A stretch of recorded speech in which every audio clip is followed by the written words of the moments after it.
Assalamualaikum warahmatullahi wabarakatuh. Kami dari kelompok 3 akan mempresentasikan hasil kerja kelompok kami mengenai kasus terapi inhaler. Next.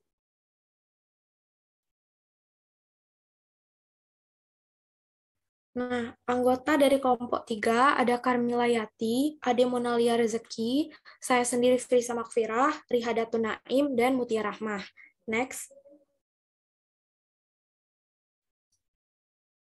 Nah, berikut merupakan jurnal acuan yang kami gunakan pada pembuatan PPT ini. Next.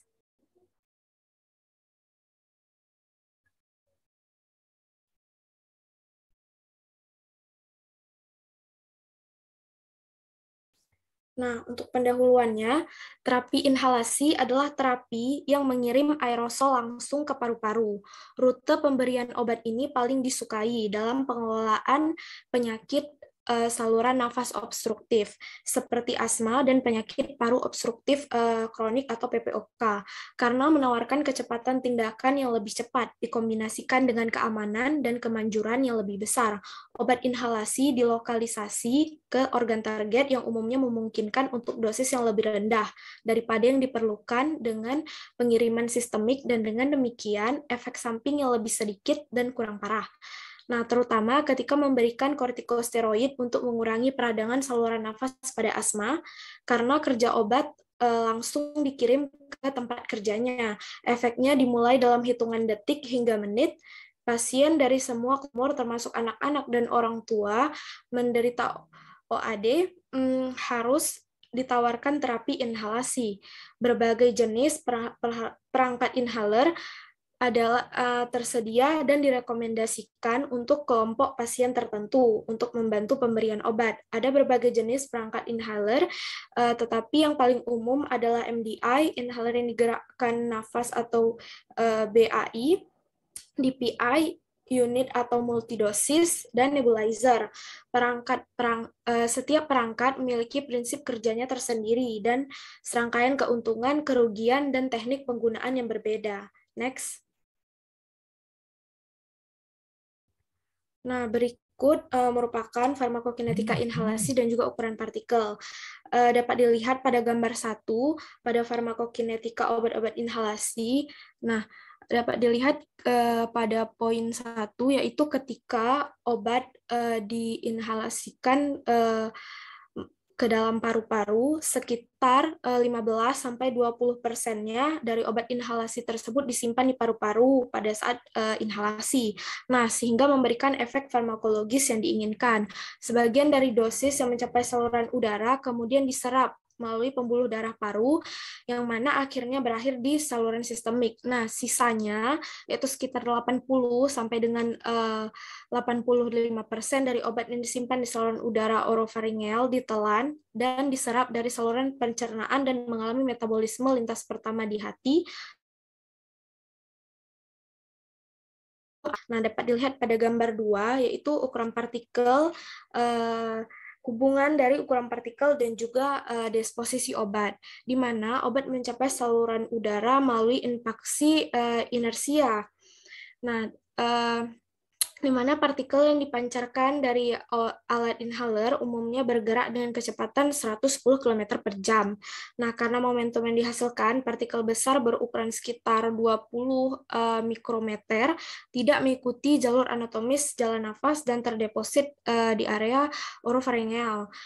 Partikel berukuran sekitar 5 sampai dengan 10 mikrometer akhirnya terdeposit di saluran udara yang lebih besar di paru-paru. Kemudian partikel berukuran antara 0,5 sampai juga dengan 5 mikrometer diendapkan di saluran udara bagian bawah karena gaya gravitasi. Dan jika mereka tetap berada di saluran udara untuk waktu yang cukup untuk memungkinkan sedimentasi. Nah, partikel dalam kisaran ukuran 2 mikrometer sampai juga dengan 5 mikrometer ideal untuk mencapai efek terapeutik yang diinginkan, sehingga partikel yang berukuran kurang dari 1 mikrometer dapat dilihat pada gambar, akhirnya dia berdifusi melintasi membran alveolar ke dalam aliran darah atau dikeluarkan pada akhir ekspirasi. Next. Nah, selanjutnya saya akan membahas mengenai MDI atau Metered Dose Inhalers. Nah, perangkat ini dirancang untuk memancarkan jumlah obat yang tetap dengan setiap aktuasi. Obat ini baik dalam bentuk larutan ataupun suspensi bersama dengan propelan hidrofluoroalkane atau HFA dan efisien lainnya dan disimpan dalam kanister MDI di bawah tekanan tinggi sekitar 3 sampai dengan 5 atmosfer. Nah, dengan setiap aktuasi partikel aerosol dilepaskan dengan kecepatan tinggi lebih dari 30 meter per second. Nah, ukuran partikel obat yang dipancarkan biasanya antara 4 sampai 2 hingga 4 mikrometer. Pada aktuasi, tabung memancarkan dosis satuan dengan bantuan mekanisme katup. Sebuah kanister MDI tunggal biasanya berisi sekitar 100 sampai 200 dosis. Ini umumnya hemat biaya, baik untuk produsen maupun penggunanya. Nah, kesalahan paling umum saat menggunakan MDI adalah pasien tidak menghembuskan nafas sepenuhnya sebelum menghirup, tidak menahan nafas dan menghirup nafas cepat atau terlalu singkat. Nah, komponen yang terdapat pada MDI adalah metering valve. Nah, metering valve ini merupakan katup pengukur yang dirancang sedemikian rupa sehingga setiap aktuasi melepaskan dosis untuk unit formulasi yang telah ditentukan. Yang kedua ada kontainer, di mana kontainer ini merupakan kanister yang terbuat dari bahan inert seperti aluminium yang mampu menahan tekanan tinggi yang dihasilkan oleh propelan dan juga mencegah adesi partikel obat dan degradasi kimia obat. Yang ketiga ada propelan, di mana propelan ini sendiri adalah gas yang dicairkan ketika dikompresi di bawah tekanan tinggi. Nah, ketika dilepaskan dari kanister, propelan dengan cepat menguap dan menghasilkan aerosol obat yang terlarut atau tersuspensi di dalamnya. Yang keempat ada drug formulation, di mana drug formulation ini adalah formulasi obat dalam MDI yang tersedia sebagai suspensi atau larutan.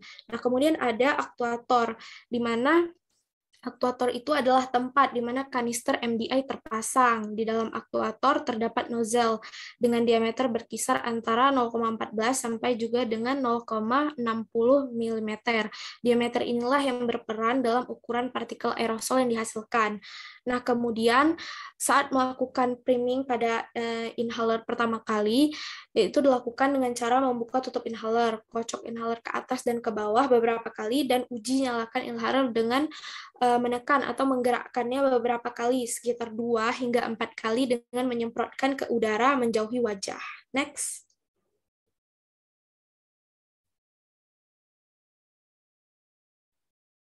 Nah, selanjutnya, untuk semua perangkat MDI perlu di priming ketika MDI baru digunakan atau jika MDI digunakan kembali setelah jeda 4 hari atau lebih.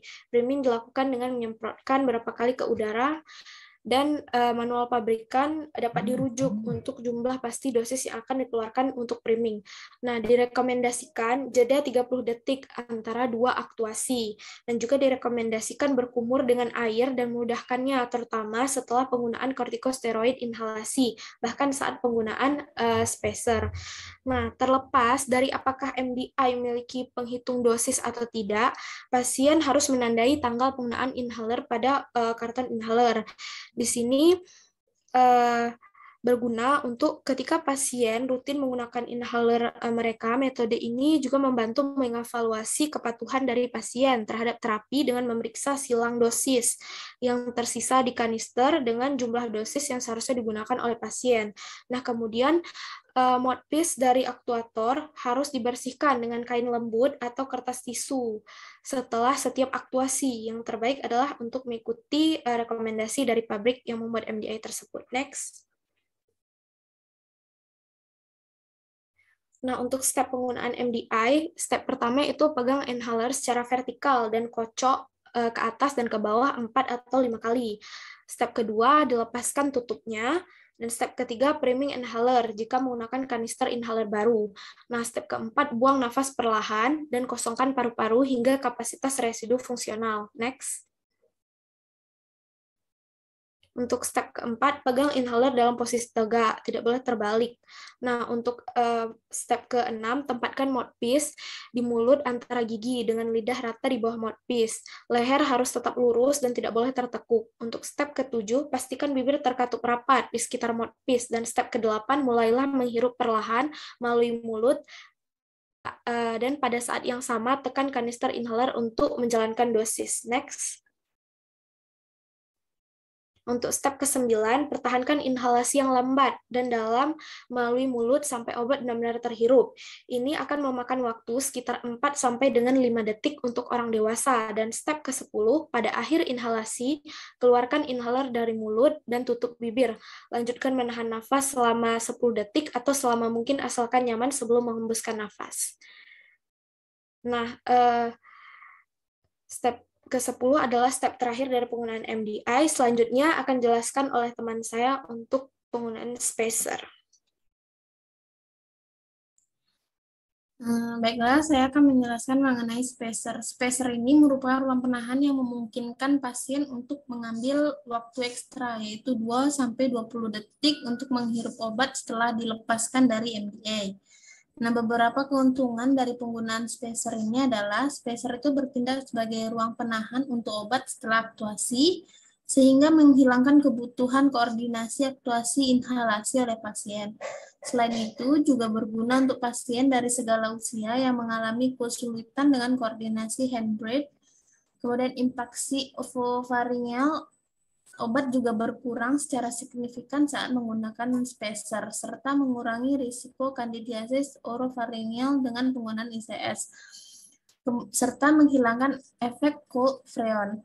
Nah, ada kemungkinan disfonia berkurang ketika penggunaan spacer dengan kortikosteroid inhalasi. Ukuran spacer yang ideal untuk semua kelompok umur termasuk bayi itu adalah 100-700 mili. Nah, beberapa faktor yang mempengaruhi efisiensi dari spacer adalah yang pertama bentuk spacer, di mana spacer berbentuk buah pir itu lebih direkomendasikan, meskipun sebenarnya bentuk spacer ini bukan penentu utama dari efisiensi spacer.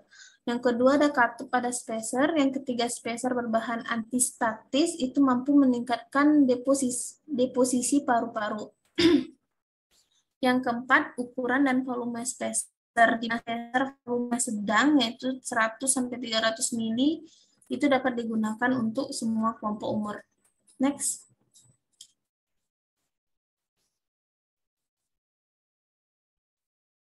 Yang kelima, ada pola pernapasan untuk penggunaan spacer, di mana inhalasi tunggal, lambat, dan dalam diikuti dengan menahan nafas selama sekitar 10 detik atau beberapa napas yang nyaman.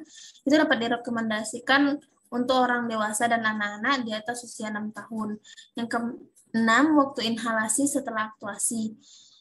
Jeda waktu 2 detik antara aktuasi dan inhalasi itu direkomendasikan. Kemudian jumlah aktuasi yang diperlukan untuk inhalasi dengan spacer, di mana dosis tunggal itu harus diaktuasi ke dalam spacer dengan 1 inhalasi saja. Dan anak-anak, menurut asthma training module dari Indian Academy of Pediatrics, perangkat yang direkomendasikan untuk anak-anak adalah pertama untuk usia di bawah 4 tahun itu MDA dengan spacer dengan masker wajah. Sedangkan untuk usia di atas 4 tahun itu MDA dan spacer. Next. Nah, step penggunaan spacer, yang pertama, step 1, pasang spacer jika diperlukan, kemudian kocok MDA 4 atau 5 kali. Step kedua, lepaskan tutupnya, kemudian lakukan priming inhaler dan digunakan untuk pertama kali atau setelah jeda dari 1 minggu. Kemudian masukkan corong MDA ke ujung spacer yang terbuka dan pastikan itu sudah pas. Next.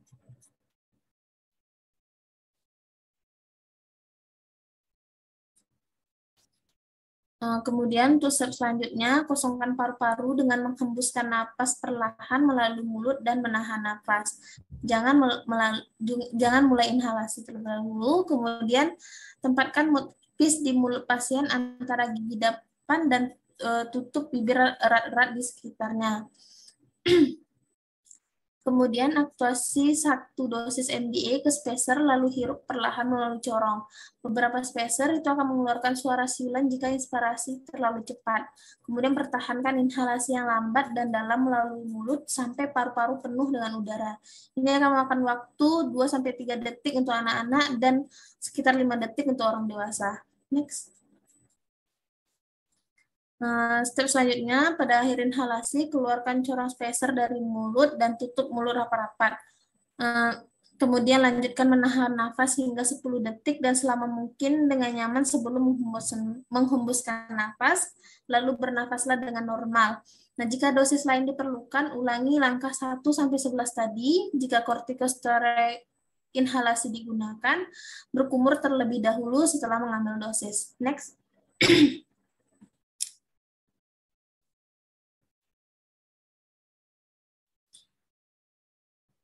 Nah, selanjutnya itu ada BAI, itu Brain Actuated Inhalers, di mana dia dirancang untuk mengatasi tantangan utama koordinasi antara aktuasi dosis dan inhalasi pada pasien yang menggunakan MDA yang tidak dapat menggunakan spacer. BAI ini memiliki mekanisme penginderaan yang mengaktifkan dosis ketika pasien mencapai laju aliran inspirasi minimum sekitar 23-35 liter per menit. Angka ini dapat dengan mudah dihasilkan pada anak-anak populasi lanjut usia dan bahkan mereka yang mengalami obstruksi jalan napas berat hingga sangat parah. BAI ini adalah MDA dengan mekanisme aktuator napas tambahan yang terdiri dari tutup corongnya, mekanisme pelepasan dosis, bagian yang membungkus tabung, dan fitur mekanisme penginderaan aliran yang dipicu saat mencapai aliran inspirasi minimum. Kemudian untuk priming, priming ini diperlukan 1 kali sebelum digunakan untuk pertama kali. Juga disarankan untuk melakukan priming jika tidak digunakan selama lebih dari 2 minggu. Semua BAI ini memiliki tombol pelepas dosis yang perlu diaktifkan untuk melepaskan dosis saat priming. Next. Nah, step penggunaannya, yang pertama, pegang perangkat dalam posisi tegak dan goyangkan ke atas dan ke bawah 4 atau 5 kali. Kemudian lepaskan atau buka tutupnya, kemudian lakukan priming. Selanjutnya, buang nafas sepenuhnya untuk mengosongkan paru-paru ke kapasitas residu fungsional. Tempatkan corong inhaler di antara gigi dengan lidah rata di bawah corong, dan tutup rapat dengan bibir sebelum menghirup. Next. Kemudian tarik napas perlahan dan dalam, lalu dilanjutkan setelah mendengar bunyi klik, karena bunyi klik itu merupakan indikasi dari suatu aktuasi. Kemudian keluarkan corong dari mulut dan tutup bibir, tahan nafas selama 10 detik atau selama mungkin dengan nyaman. Kemudian bernafas dengan normal, dan terakhir pasang kembali tutupnya. Selanjutnya itu akan dijelaskan oleh teman saya.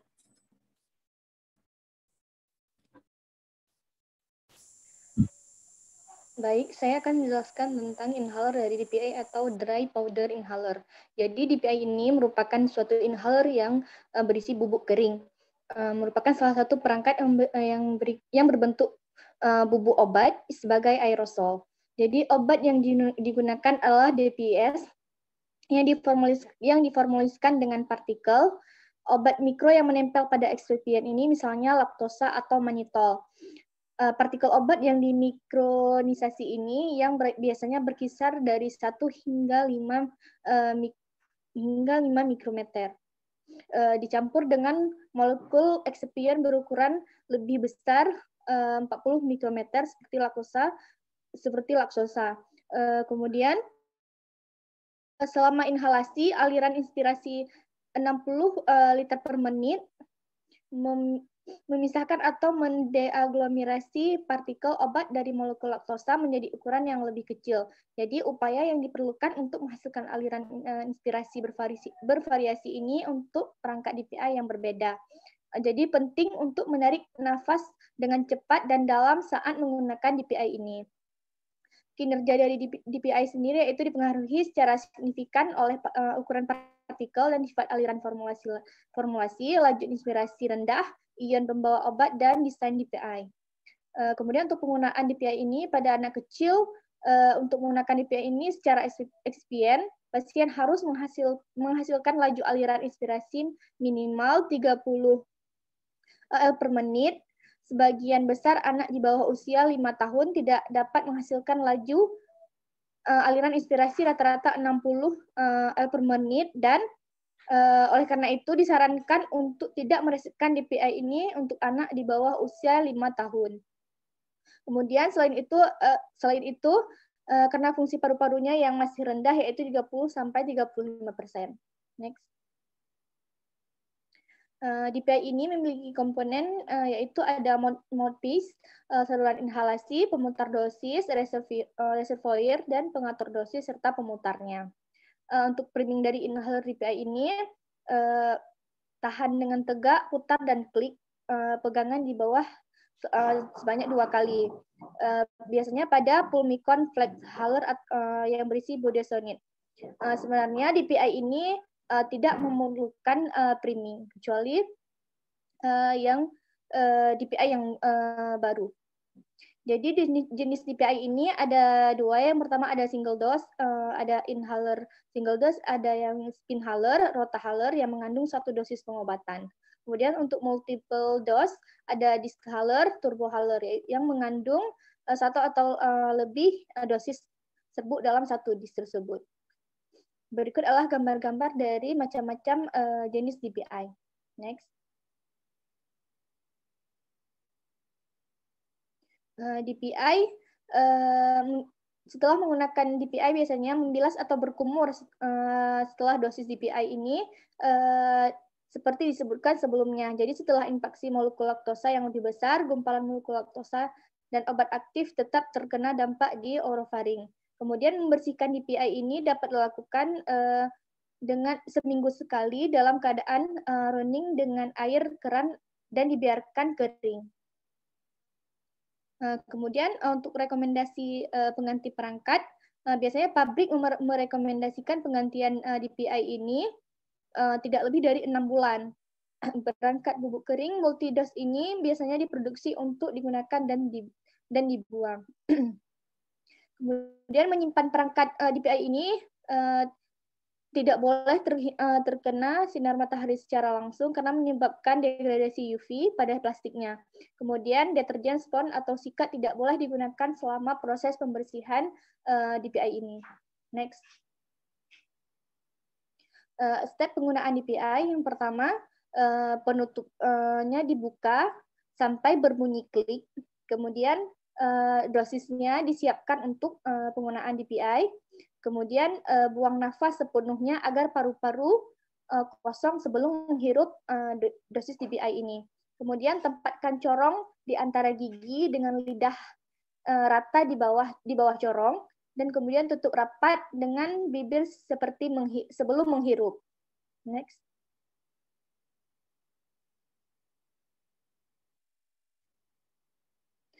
Kemudian tarik nafas dengan cepat dan dalam sampai paru-paru penuh. Kemudian pada tahap akhir inhalasi dalam ini, keluarkan corong dari mulut dan tutup bibir. Kemudian lanjutkan menahan napas selama 10 detik atau selama mungkin dengan nyaman sebelum menghembuskan napas. Kemudian bernapaslah dengan normal. Setelah itu setiap kali digunakan bilas mulut dan kumur hingga bersih. Next. Selanjutnya akan dijelaskan oleh teman saya. Baik, terima kasih. Saya Mutia Rahma. Saya akan melanjutkan tentang nebulizer. Nebulizer ini merupakan perangkat yang digunakan untuk terapi inhalasi atau terapi aerosol.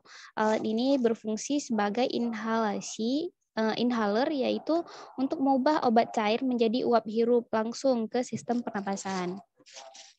Manfaat yang terkandung pada nebulizer ini tidak akan menimbulkan kecanduan pada penggunaannya. Kemudian nebulizer ini diberikan kepada penderita dengan gangguan dengan gangguan pernapasan, terutama saat mengalami batuk dan pilek. Nebulizer ini bekerja untuk membantu mengatasi dan mencegah gejala sesak napas, serta membantu mengurangi peradangan pada sistem pernapasan. Untuk tata cara penggunaannya, dokter biasanya akan meresepkan obat melalui alat nebulizer ini. Kemudian pasien akan menghirup uap dari cairan obat melalui selang ke corong mulut atau masker yang terhubung ke alat nebulizer.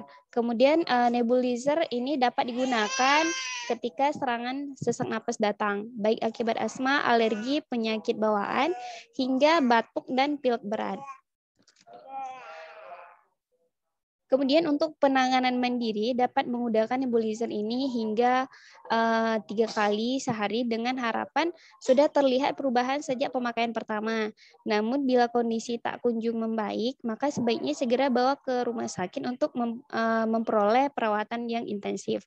Kemudian proses penghantaran obat ini akan berlangsung selama 10 hingga 15 menit. Selama proses berlangsung dapat memosisikan diri dalam keadaan duduk tegak agar obat dapat berlangsung diserap mencapai paru-paru.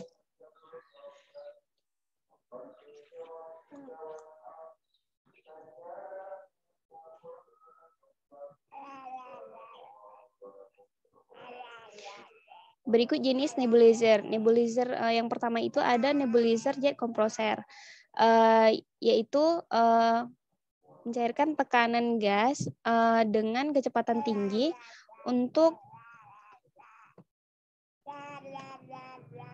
mengubah obat cair menjadi bentuk uap.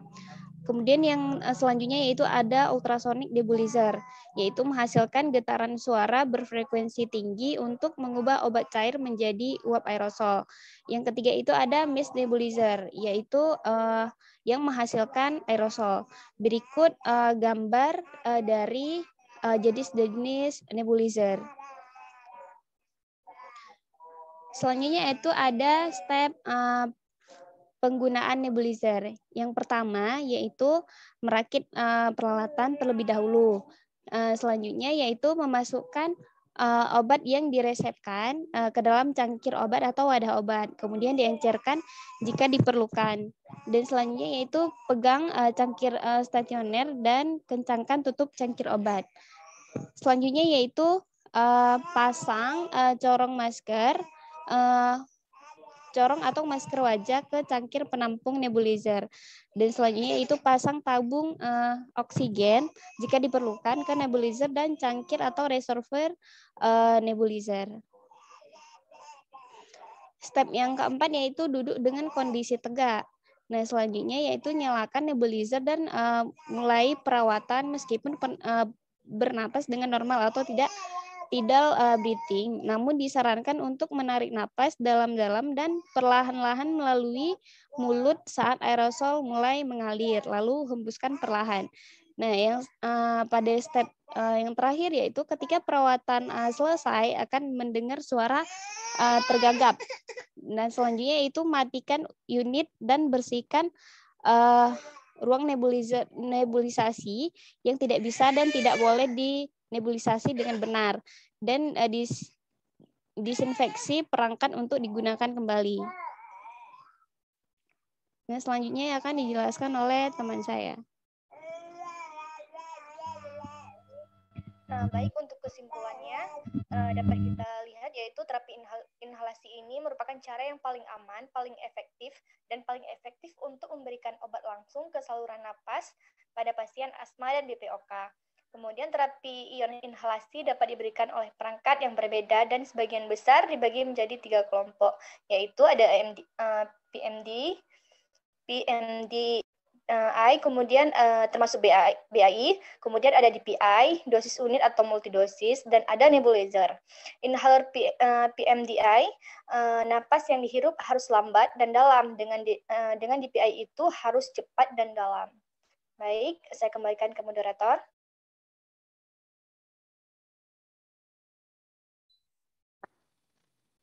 Baik, saya Adi Monalia Rizky. Di sini saya akan menjelaskan tentang bagaimana cara menggunakan inhaler dengan baik dan benar.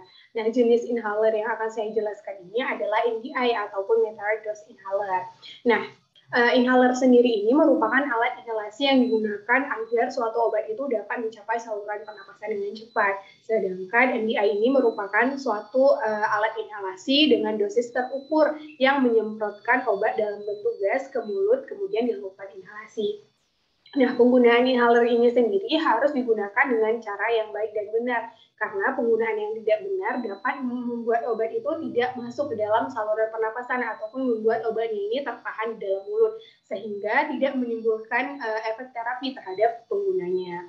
Nah, adapun bagian-bagian dari MDI ini tersendiri, yaitu terdiri dari kanister. Kanister ini merupakan tabung yang berisi obat. Kemudian ada aktuator, kemudian ada dasar inhaler.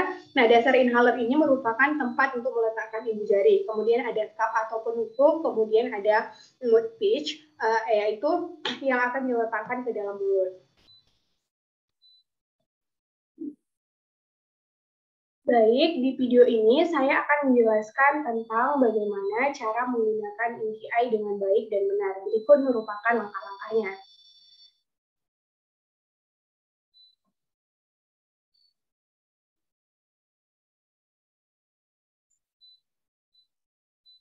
Yang pertama adalah lepaskan penutup dari inhaler.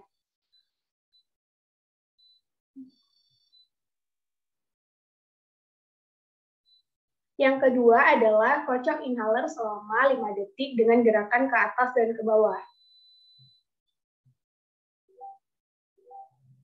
Selanjutnya, pegang inhaler dengan kuat, yaitu dengan jari telunjuk di atas kanister, kemudian ibu jari di bawah mouthpiece.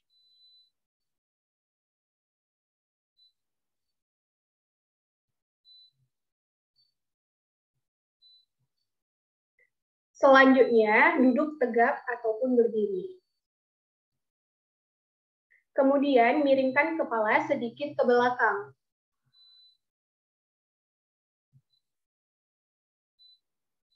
Buang napas menjauh dari inhaler.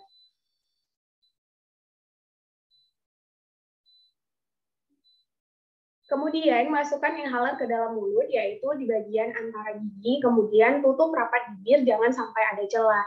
Kemudian, di waktu yang sama, lakukan inhalasi, kemudian tarik napas secara perlahan, kemudian mendalam.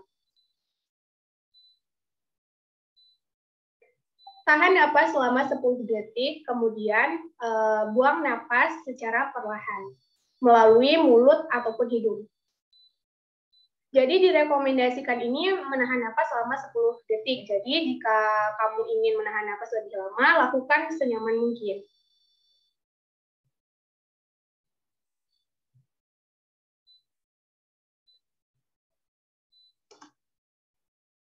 Ulangi step 2-8 setelah 30 detik ketika kamu membutuhkan dosis selanjutnya. Nah, jika kamu menggunakan obat kortikosteroid, maka cuci mulut dengan air setelah semua dosisnya itu selesai. Jangan menelan.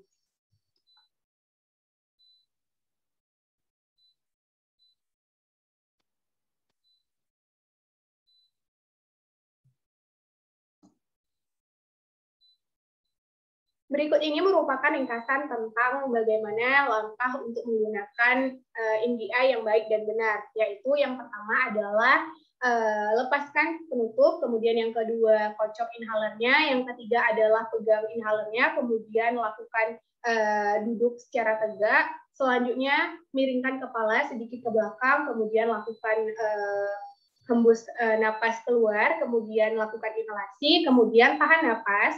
Dan selanjutnya itu adalah lakukan ulangi step 2-8 jika membutuhkan dosis lanjutan.